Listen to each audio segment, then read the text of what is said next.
You're listening to the ESO Network, your station for all things geek.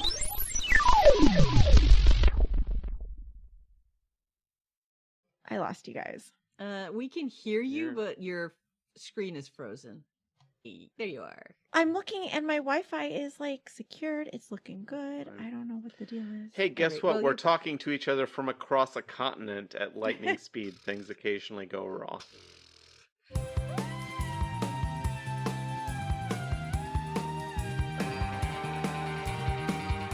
Hello, we are Enterprise Splaining, the podcast where we explain Star Trek Enterprise to each other and to you.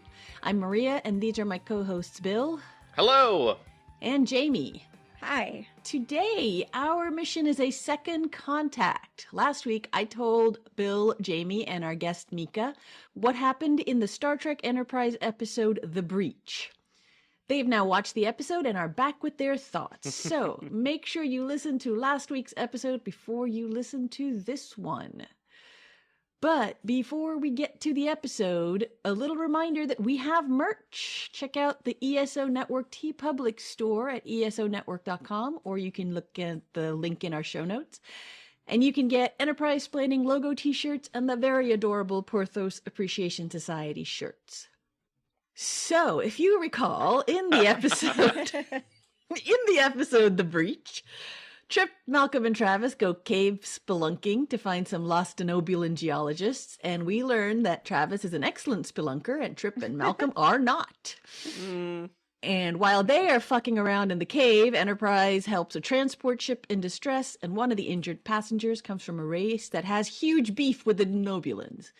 The passenger Hudak refuses Phlox's treatment, which would save his life, and Archer and Phlox, mostly Phlox, have to convince him to put aside 300 years of prejudice and let Phlox perform the procedure, which he eventually does. Right. I really like this episode in spite of it having caves and the world is topsy-turvy and everything is weird. I still can't believe you got The most cave the episode. ultimate cave episode. I don't know why it's so funny. Like, listeners, this is not planned. It truly is random. And I should mention that unfortunately Mika could not join us for this second contact, so it's just Jamie and Bill. Personal note here. I've been insanely busy. And when I was prepping for this second contact, I thought I was running out of time, so I literally thought I only have 26 minutes to watch this episode. So I watched this episode at 1.5 times speed, which I don't normally do. So not only am I cheating in Jamie's terms, I am super cheating. You're super cheating. Some of my notes are about how 1.5 times speed affected that. So we'll Fantastic. get into that. I mean, I wish I could have watched the caving storyline on 1.5 times So much speed. better. It was so boring. It moved so slowly. It took them so long to get to the Denobulans. And it was just not that interesting. It was kind of fun once they got to the Denobulans, but it took so long to get to there. And the majority of it was them falling down and screaming. It wasn't even that interesting or exciting, but yeah. Jamie, thank you. That is literally my first note is the cave plot interesting at all? The spelunking. And here's the thing is that they had to, obviously they didn't build a 5,000 foot crater. They reused sets and stuff, but is this interesting to watch? Is these guys just rappelling down various... And it's not. No other show would have done this. Yeah, No other Star Trek show would have done this. I think I was just so happy there was a B plot. I think you're right. I think as with so many things with this show, the pacing was off. I think if they had gotten to the Denobulans sooner and then sort of had to and dealt with them with their sort of reaction and not wanting to come up, and Trip and Malcolm having to manage that. And it would be nice to have had Travis too, but they had to injure him. Better story if Trip and Malcolm, as the inexperienced, they get fucked up and can't go, and Travis has to go down. Yeah, that would have been way better. As the ensign and get these guys to come back. One of the things that I hated is I was so excited that Travis was there, even though it again makes no sense that he apparently has extensive caving experience despite growing up on a cargo ship. Right.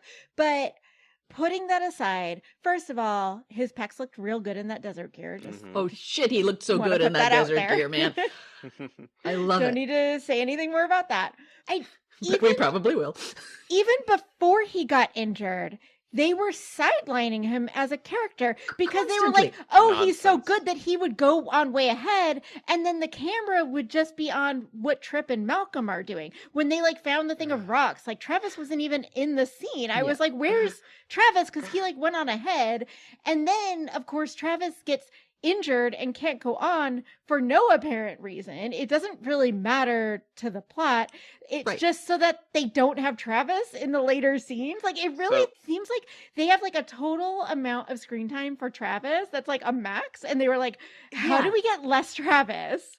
Which I just don't understand. Yeah, and I think I actually said that in the episode. Like, there seems to be a rule that says if it's a Travis episode, he has to get, incapacitated in some way so that the white people can continue the storyline, Exactly. And do the interesting stuff.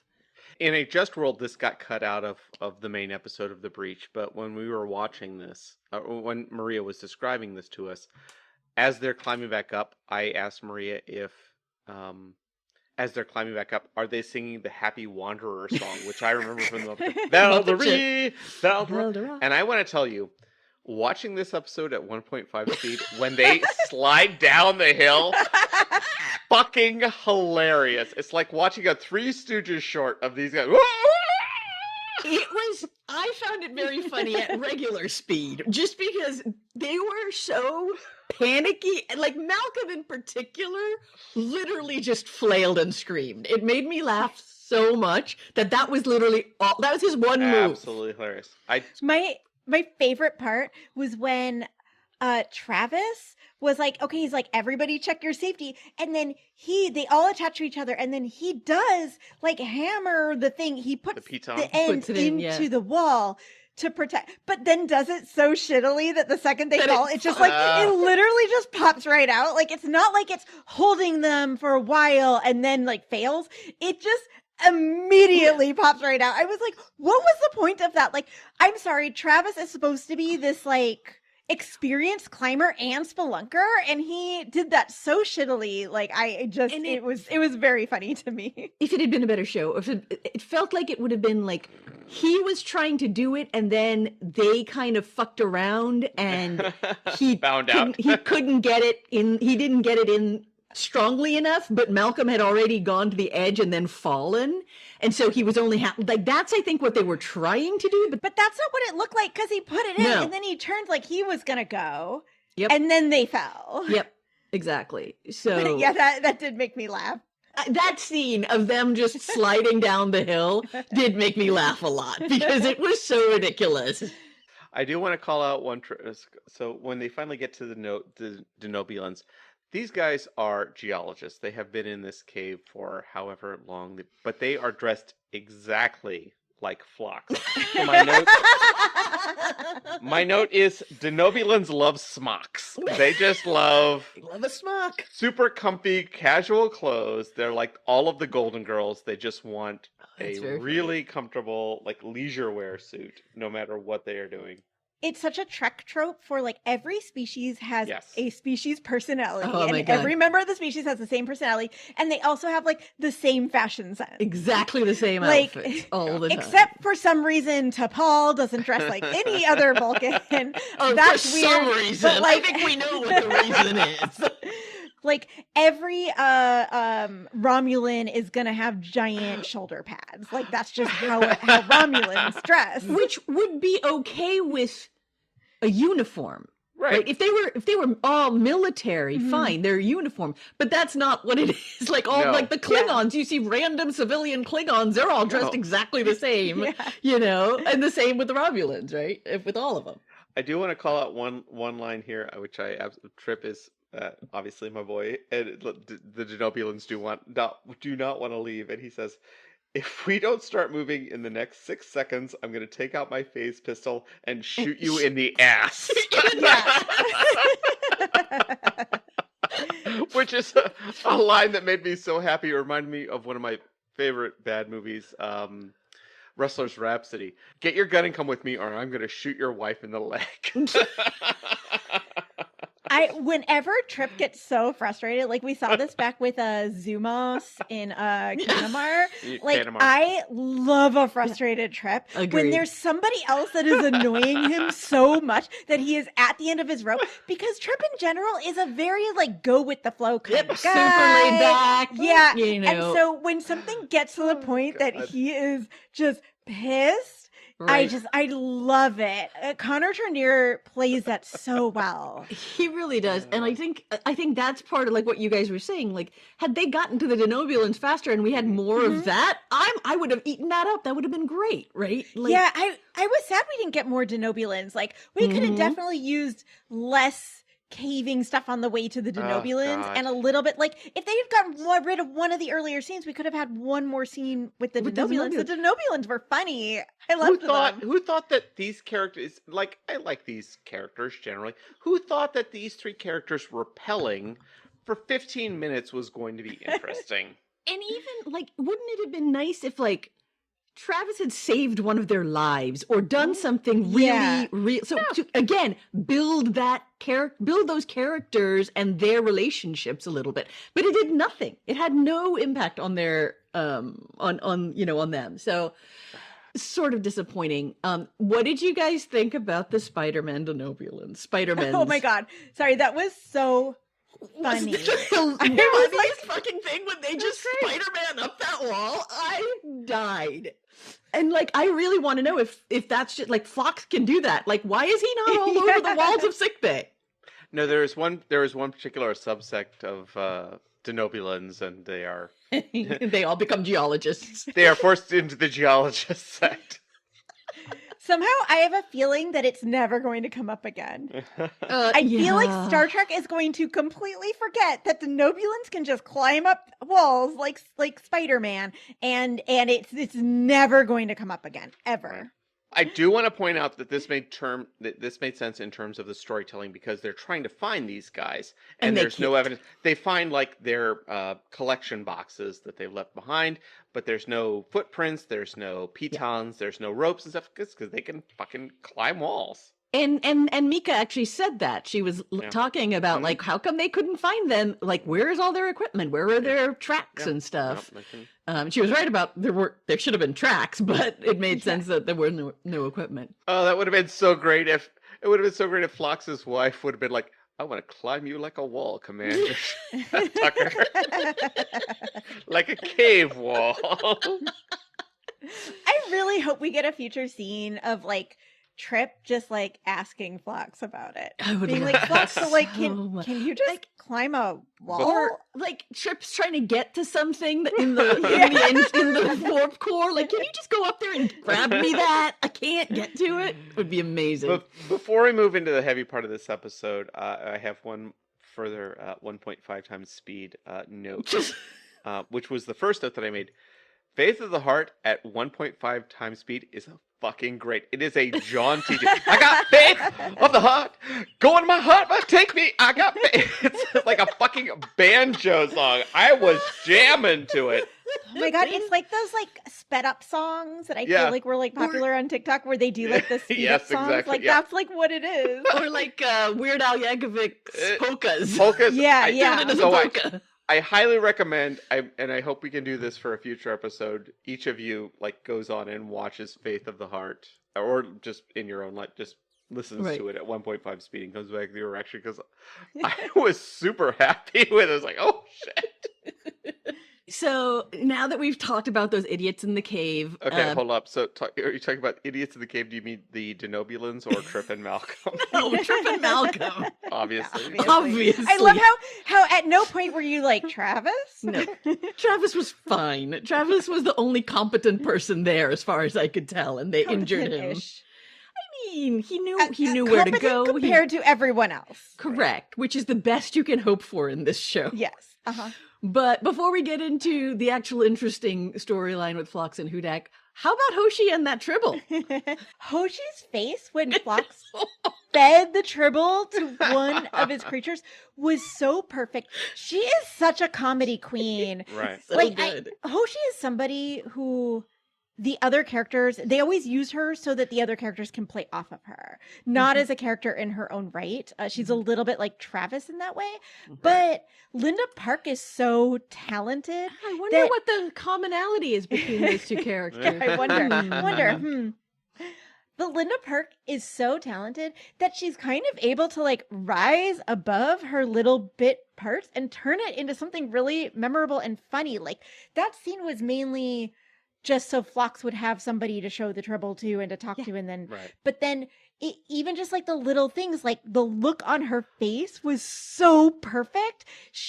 Linda Park is so talented and so funny. And she was the perfect character to have that, to do that too. I generally don't like when Enterprise references later Trek. Like we're gonna do the first. This was fun because this was Phlox was definitely being the weird kid in your neighborhood who owned a snake and like had live mice to feed to it. So you want to watch me feed a mice to my snake?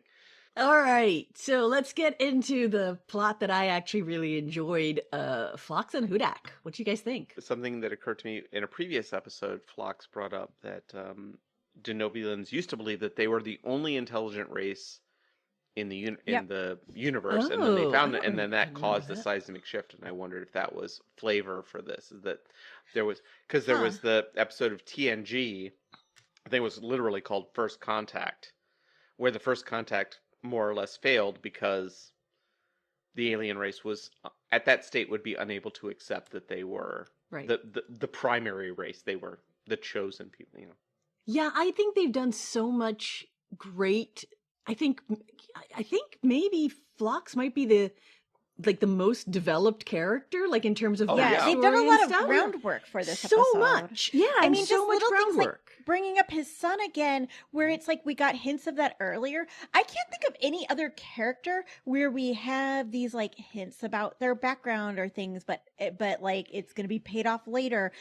Sometimes they try it with T'Pol. T'Pol is the only one they try it with, but they haven't paid any of it off really. Yeah, and that's the thing is like we'll get like, oh, she has an architect fiance, but then he never comes up again.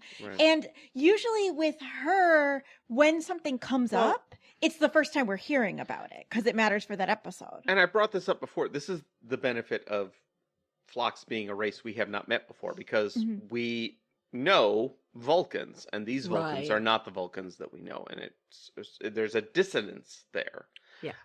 But with Phlox, they can do whatever they want. Yeah, they can do things, and we're discovering those as we go along. I know that generational hatred or multi-generational hatred exists in humans. I know that it happens. I don't know. I had difficulty relating to this. Yeah, I struggled with it too, just for the fact, like, it wouldn't bother me at all if they had contact with each other in any way, shape, or form. But they had not seen each other for 300 years. Yeah, that was really confusing. That was the weird part. People forget. Like, people just forget. I understand that on Earth, cultures and, creeds and stuff, like, have beef for, but if you haven't seen each other for 300 years. Yeah, and when I was putting together the episode, I went back and forth on this. I'm like trying to think of an example of how that would actually play out. And in my head, I was like, it must be like an Iron Curtain situation where you have like, we know the Denobulans are out and about, but the other species whose name I do not remember. Antarans. The Antarans. I was like, maybe they don't travel, but then I'm like, but then this guy was traveling. So that's what was confusing to me, because I was like, it makes sense to me if their society was like, we are going to isolate ourselves. Isolationist, right? And we ban Denobulans from our airspace or whatever, our space around our planet, and we are not going to leave our planet. That would have kind of made sense. But then I'm like, but then how did this guy get out there? It just doesn't make sense that they would never be in contact with each other. The only thing I could really relate it to as I was thinking about it is like mythical, like witches. And they said, there are stories about Denobulans that you tell your kids and you demonize them. And so the only thing that I could sort of relate that to is like, maybe it is like it's become a legend almost that these evil creatures exist. Oh, sure. and however you recognize them in whatever way, and therefore you immediately know they're an enemy. That was the only thing I could come up with that was even vaguely similar. Like they've just basically become myth to each other. It was weird that they had no contact. And then the whole thing where like Phlox was even like my grandmother, which wouldn't have been that big. Like even his grandmother would have been many generations. We don't know away how from old those. we don't know how wars. old Phlox Denobulans Yeah, I guess live. that's true. Phlox has talked previously that Denobulans are very long-lived, and his grandmother, Oh, yeah. either she or from her family, had experience of this. So yeah, so then I war. guess that makes a little bit more sense. But the fact that it makes sense to me that the grandchildren, like this is kind of what we see is like the grandchildren start to forget the animosity and start to question like maybe we should not be friends and stuff. And so it makes sense that Phlox is thinking that way, but I would think there would be other Denobulans that are like Phlox. Like he's definitely not the only one to wonder about that. I just find it really hard to believe that after all that time, there wouldn't have been any group of anyone that would have like tried to make contact or something, Right. just Each anything. other. The thing I liked about this is that in terms of the storytelling, I want to give them credit for this, is that Phlox is initially like, I don't want to talk to this guy. I don't want to, but it's not because Phlox is racist against this guy. It's because it brings up painful memories of his son. Yeah. That's what Phlox is dealing with, and that's why he doesn't want to deal with it. And I thought that was a good reveal. Yeah, I agree. I think that, and I think I like this as much as I did because those conversations between Phlox and Hudak were so good and well put together, and for this show, and and both those actors are very, very good. So you really kind of and you really felt what was going on, but I struggled to some degree to have that the intergenerational beef really stand up to scrutiny. I like that we just got hints about some of the things that the Denobulans did in the past that were bad. And and I like and I kind of like that we only got it from the other guy's perspective. We don't really know like the fact that Phlox did not even try to defend against that. Oh no. Yeah. Like spoke volumes. Yeah. But then I was like, well, what about this other species? I can never. What's their name again? Antarans. The Antarans. I kind of would have liked if Phlox had something about something that the Antarans did, but there was really nothing. Like we didn't get any like, well, the Antarans like did blah blah blah to Denobulans. Whatever the Denobulans did, it was fucked up. Yeah, it was fucked up. Yeah, and I guess we don't really understand not the reasoning, but like what sort of started the conflict. Like it felt like and that's the other thing that didn't make sense. Like it felt like they were close to each other, like geographically close to each other. Yeah, I don't really care what started. To me, it makes sense that it would get to a certain place, but like if it's true that this was like a one-sided, that it was really like the Denobulans doing things to the Antarans, I would have liked Phlox to acknowledge that at some point. And he really doesn't. Kind of does when he talks about what he tells his kids. Yeah, but that's just like about them now. There was no like, I know that the Denobulans did bad things to you guys in the past, and that makes me kind of ashamed or something like that. Like that would have been really interesting. Yeah. I mean, I feel like there was a little bit of that, but you're right. There wasn't a ton. But I think that for me, it's not so much about how it started, but like just that the logic behind them never having seen each other, because that like how could they not? It's like they had to have, like they were were the Denobulans colonizing these other planets? But then there was that whole thing where his grandmother was like, the Antarans lived on this one planet at one time at some point in the future, and we're all gone. I mean, that's a great blank pages because the only thing we know about Denobulans is Phlox, who's a kind of, he's either super chill or a serial killer, depending on how you want to view this. We don't know anything about Denobulan culture except what we learned through Phlox, so maybe they were super militaristic. I really loved the scene where Archer is like, I order you to help him, and Fox is like, no. Yeah, I love how Phlox, in any other Star Trek series, when there is a scene where somebody refuses to follow an order, Right. it is a big fucking deal. They're Right. like, no, I'm not going to do it. And it is huge deal. In this, Phlox is just like, no, like, No. I don't even give a shit about your order. What, you think you can order me to do something? I love how he's just like, nah, I'm just not gonna follow your order. And Archer just is just like, I guess that's what's happening. Not much I can do. Like, he's the only doctor-ish He can't person do on the ship. anything. Like, what else is Archer gonna do? Well, Phlox is, I have two notes here. Phlox is not in Starfleet, so obviously Archer has authority over him because he's the captain of the ship. Here's my second question. How old is Archer emotionally? Which I think is a question we've been struggling with. Yeah. Yeah, Because- he's like a 17-year-old boy. He definitely seems like a child. I would even He's say a like child. 19. Because Like, he he's like definitely, a teenage boy. I would even put him younger than that. Like, he seems idealistic, but in a petulant way. Like, well, this is the way we voted for the, like, this It's is a the very way government is entitled- supposed to work. Yeah, Yeah. It's very entitled. it's a very binary right and Mhm. wrong way of thinking. But yeah. Mhm.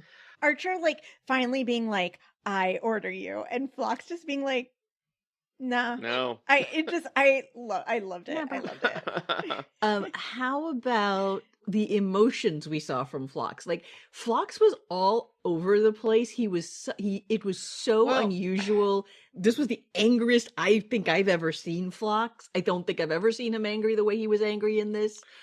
I really liked how he played this. This gets back to my earlier point about the reveal, because initially, again, you described this to us, and watching this episode, I had to put myself in the mind frame of for somebody who's like, oh, Phlox obviously hates this race if I'm a first time viewer. And it's like, oh no, this is bringing up painful memories of how he feels he failed his son. His son turned against him. It's like, oh no, Yep. and God knows what his son is. His son is off in QAnon territory, like, Right. radicalized and fighting the Ankarans. Maybe, and probably this conflict is still going on the fringes. That's the other thing that doesn't make any sense. Like, there were clearly like huge swaths of Denobulans who still have very Well- strong opinions about this race that hasn't been an issue for 300 years. Well, it could be a situation where they don't interact, but there are border battles. It's Yeah, I like- have a feeling that we haven't even seen each other. That just, like, to me, I'm just like, that just can't be true.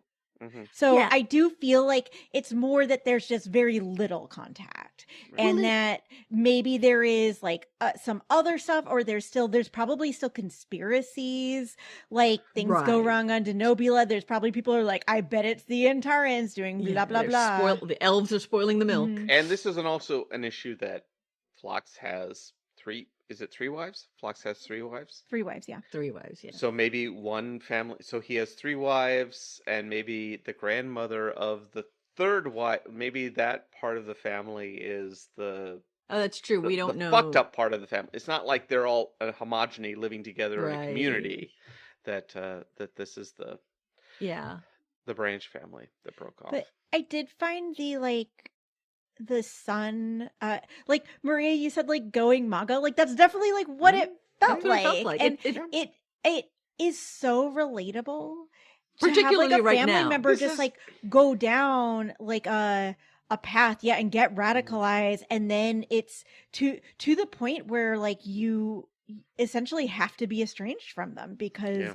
you don't have any way to relate to them anymore. Yeah, I And mean, they're so unfortunately, hateful. I know at least 2 people in my life right now in this moment who are fully estranged from their parents Mm. for that exact reason, because they are like, you are MAGA and I cannot interact with you. So Right. that really did feel very.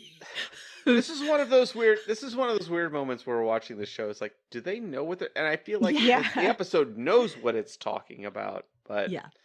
Yeah, because Yeah. it's not like this didn't hasn't happened before. It's Right. all through history, Right, their of situation. course. But it does feel like right now we're in a moment where the internet has made becoming radicalized so much easier and Yep. therefore so much more common that this is so much a bigger part of everybody's life. Like all of us know someone like Right. this or someone that this has happened to in a way that it really wasn't back in like, I don't know, 2003 or whatever when when they were doing this episode. That it's one of those things that just feels really prescient. Yeah, weirdly so. Agreed. I agree. Any other thoughts? Two things. First of all, the medical assistants, they were actually like running tests. He was like, do this They were thing, and doing they were like things. doing medical things. Some of them did have the green stripe, so indicating that they, are in our good. science. So they may have actually been Right. actual medical assistants, which we have never seen on the show before. Yeah, But and I didn't think many to of them- check, so I'm glad you did. Many of them had a red stripe. So I'm like, these guys are definitely not like the medical professionals on the ship. Mhm. So I'm just like, who are these guys? Like, I was just like very confused that they even had people with the red stripe doing this stuff. If I'm doing work for this show, I assume that everybody on the show is tasking. Mhm. What's the Yeah. what's the thing where you They are? wear multiple hats or whatever. Yeah, exactly. Like I know engineering, but I know first aid And that- and like, And that does make sense, I think. And it did seem like this was an all hands on deck. You've got a, we've got a crisis. Everybody comes in and chips in and helps out. Whoever is on shift right now in this area, I'm pulling you from engineering because you have to help with this. Can you imagine if whatever. this show was good? If this show was actually dealing with like, okay, like Starfleet has no power. This is a deep space mission. We have to deal with shit that Yeah. everybody the has thing to do. You need to learn this. I think, unfortunately, we do a lot of imagining if the show was good. Well, Like, we talk That's about why it we're a here. lot. Yeah. What we saw going on in Medbay with all the assistants makes sense. It's just weird because we've never seen that before on the show. Like we've never seen medical assistants. So then it's like, oh, now suddenly, where were they last time when they were needed? I also have one more note on this. Speaking of the like alien guy whose name Haddock, what was his name? Hudak, who I don't think he's ever Hudak. actually named. I had to look it up. Oh, Hudak. okay. Hudak. So It's when when he first wakes up, Hudak, not Who that Hudak. alien? Hudak alien. You that alien.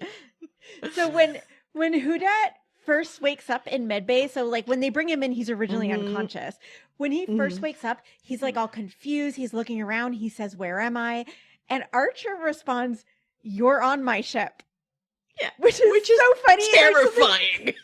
very funny. And then he does say the next thing he says, "It's I'm the captain of the Enterprise," whatever. But like, just the first thing is just "You're on my ship."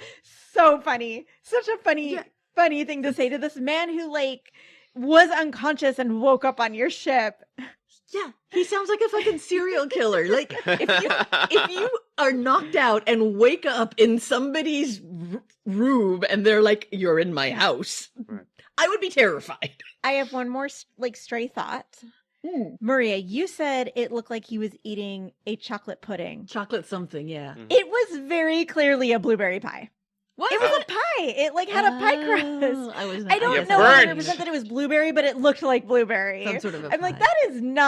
that is not a chocolate pudding. That was a pie. It was a pie. I have failed you, yes, chef segment.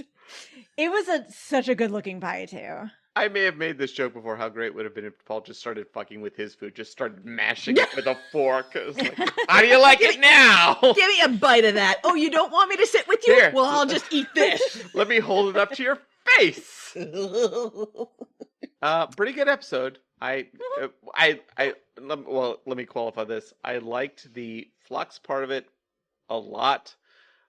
And I liked the cave exploring on 1.5 speed a lot. So that is our recommendation on how to watch this episode. Here's my challenge to viewers.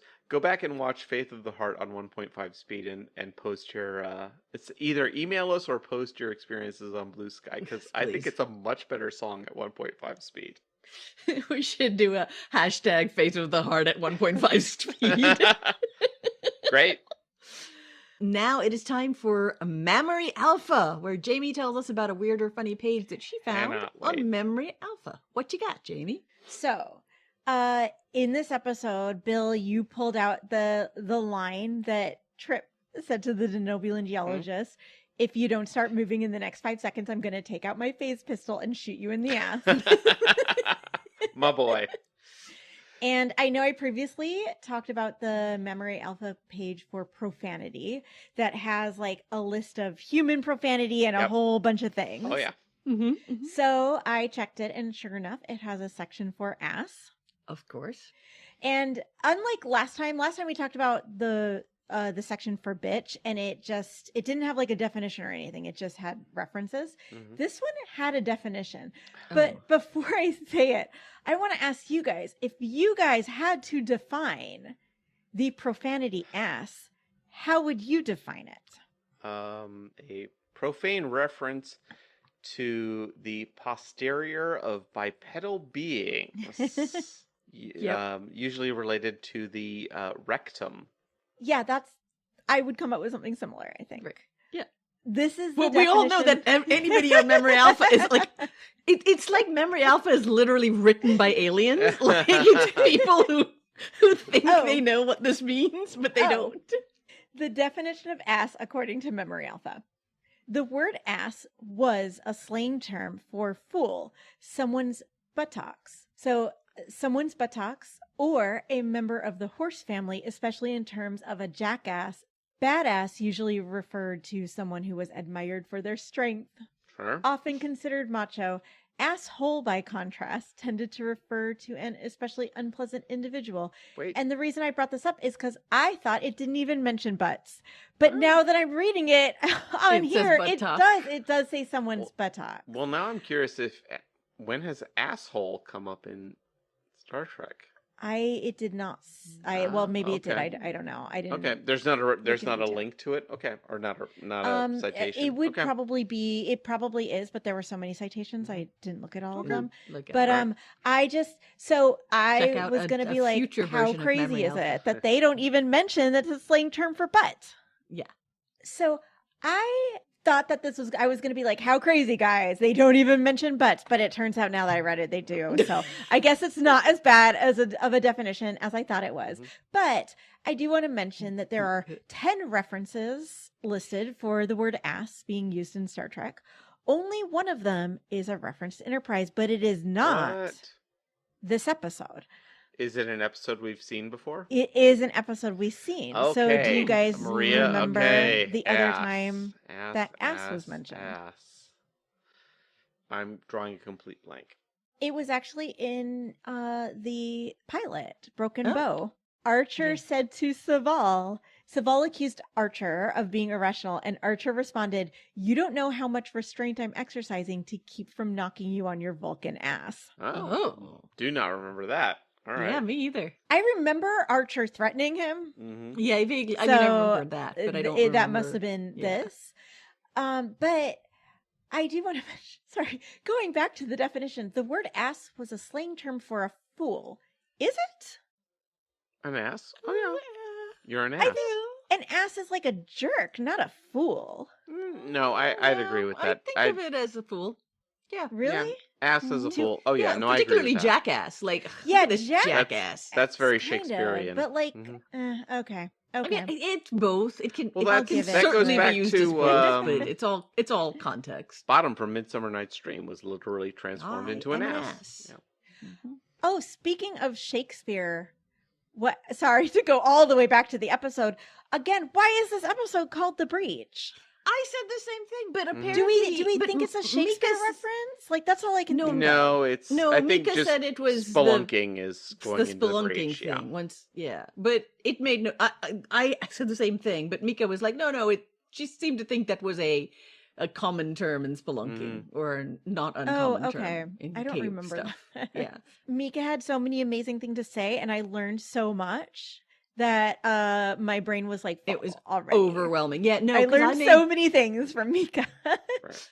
Okay, that says Memory Alpha. Just and I would say that we're not going to get any more mentions of ass, but since this mention was not in there, which now I guess I need to go and add it, we could get more mentions of ass. But the memory alpha page is not included. Oh, what are the chances that Star Trek Enterprise are going to bring up butts in the future, specifically female butts? I don't know. It's probably astronomical. I don't know. Wait, wasn't there in Shuttlepod 1? Didn't Bum. Oh, he Yeah, said that was bum. bum. He Her said bum, because he's Austin fucking Powers. Oh, he's the worst. He's the fucking Wait, worst. does ass redirect to for mentions of female butts? I wonder what bum. See bum? Well, it's on the profanity page, so it's not okay. on its own page. there Which, you by go. the way, a funny thing I did notice today, the memory alpha page for profanity redirects from colorful metaphors. Well, that's a future episode. Which was very funny to me. I don't know why. I was just like, I love that if you put in colorful metaphors, it takes you to profanity. Wow. Excellent. And that's the episode. Thanks for listening. Next week, Jamie will be telling us about the episode Cogenitor. Special thanks to our producer, K.O. Myers at Particulate Media, to our friend David for the beautiful cover art, and to John Stephen King for being the voice of our computer. If you like the show, please rate, review, and subscribe on your podcast app of choice and tell your friends about it. We really appreciate it. You can follow us on Instagram and Facebook as Enterprise Splaining and on Blue Sky as Enterprise Splain.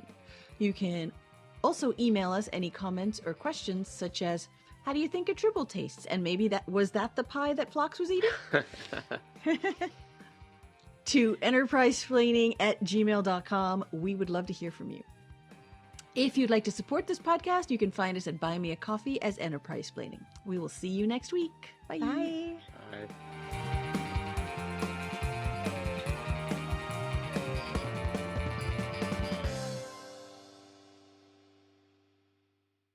Like, where did he even get it from?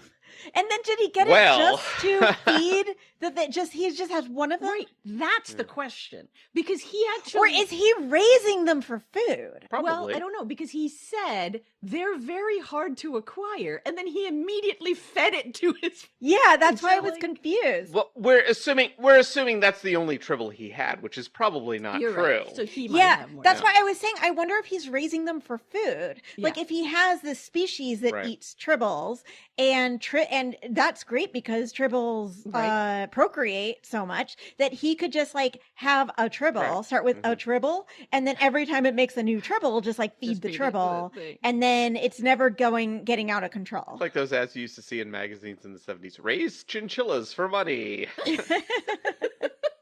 We are coming up on 2 years of this nonsense.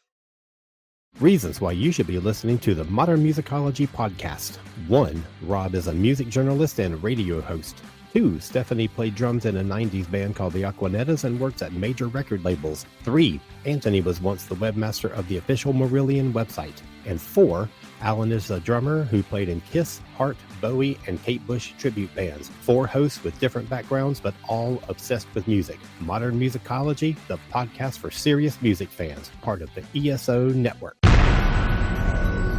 This has been a broadcast of the ESO Network. Be part of the crew and help support our shows by donating to our ESO Patreon or by shopping at the TeePublic store, which can all be found at www.esonetwork.com. The ESO Network, your station for all things geek.